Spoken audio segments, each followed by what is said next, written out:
What's going on, guys? This is Jake at That Fit Friend, and today we're gonna be talking about how to do the Jefferson curl, some benefits and some mistakes to avoid.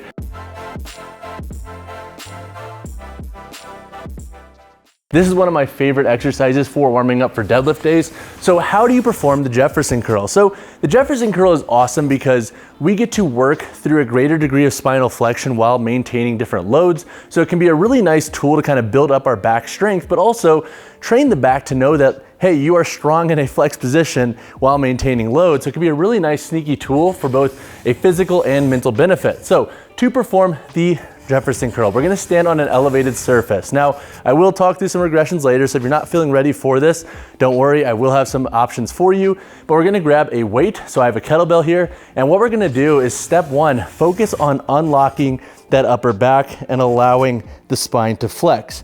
And now we're gonna bring that weight down as if we're doing an RDL, so we wanna keep a nice high hip position and allow that spine to flex and do its thing. Generally through the eccentric, I like to think about doing a 3 to 4 second tempo. At the bottom here, I'll pause for a second or two, allow everything to stretch out. And then as we come back up, as opposed to kind of rushing that concentric, I'm gonna use a similar 1, 2, 3, 4, 5, a nice slow tempo to allow all the vertebrae and spine to flex and extend. And now when you're doing these, you wanna have that head go with the spine. Obviously, while I'm talking, it's a little bit difficult to do, but we want to think about essentially curling up almost into this little tiny ball with the spine. And then as we come back up, we're going to slowly lift, thinking about moving one vertebrae at a time, starting at the lower back, working our way up through the mid, and then working up to our way to the upper back as we fully extend and lock out.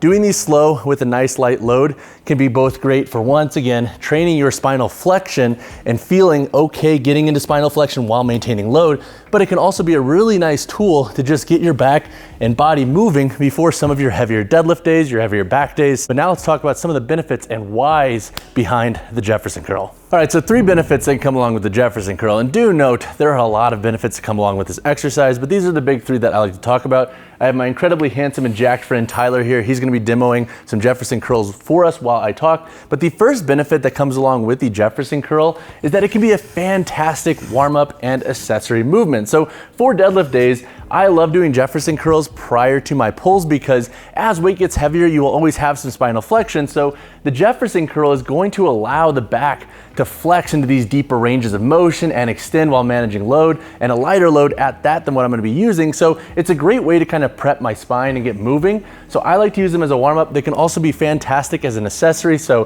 for example, after a heavy set of deadlifts or heavy day of deadlifts, if you wanna work some greater degrees of flexion and extension with the spine while maintaining lighter loads, they can also be a fantastic tool for that. And because we're moving slower, we can really focus on what the spine is doing at different ranges of motion.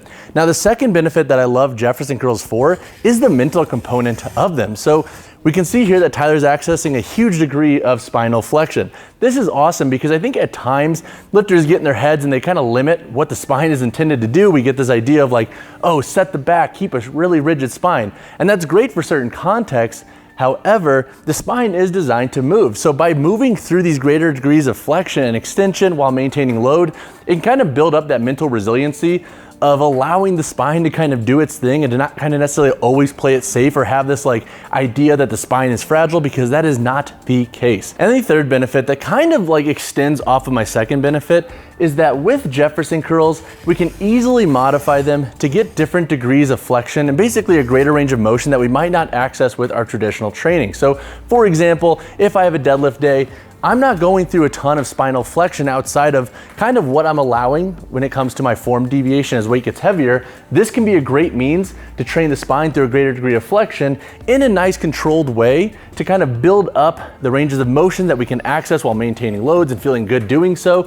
So they can also be a really fantastic tool for allowing the spine once again to do its thing, to bend, to flex, to extend, etc. That is another reason why Jefferson curls can be fantastic for your training. All right, so 3 mistakes to avoid with the Jefferson curl that I see folks make pretty often with these is number 1, rushing the movement. So the Jefferson curl is not intended to be a rushed movement. We want to use a tempo when we do these. I typically prescribe a 3 to 4, even 5-6 second tempo during the eccentric and concentric part of this movement. You can also add a pause at the bottom. This just better allows us to focus on what the spine is doing throughout this range of motion and what we're trying to achieve with a Jefferson curl. The second mistake that I often see is making them almost look like an RDL. So if we watch Tyler do this, he's not actually allowing the spine to flex. Sure, he feels like he is because he's allowing this to flex, but there's not much happening through the lumbar and thoracic region of the spine. So when you do these, you do not want to take an RDL kind of mindset where you're trying to create more rigid hip hinge position. So